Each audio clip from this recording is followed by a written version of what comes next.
Good morning! Ako nga po pala si Clark Ipidel at ngayon tatalakayin natin kung ano nga ba ang mga batas trapiko. Ito ang mga batas trapiko.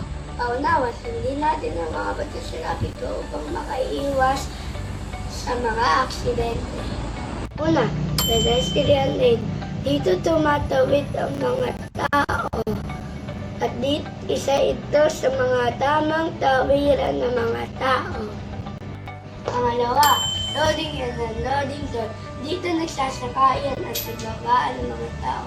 At dito din humihinto ang mga sasakyan para magsakay at magbaba ng mga tao.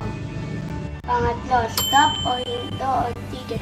Pag nakita ito ng mga sasakyan, sila ay humihinto o tumitigil.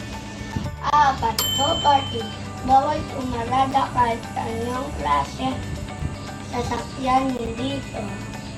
Pang-uli, traffic lights. Ang ibig sabihin ng pula ay hinto o tigil at ang yellow naman ay mag-ready. Ang green naman ay go, magpatuloy. Uli ako nga po pala ulit si Clark Ipidel. Maraming salamat sa inyong panunood.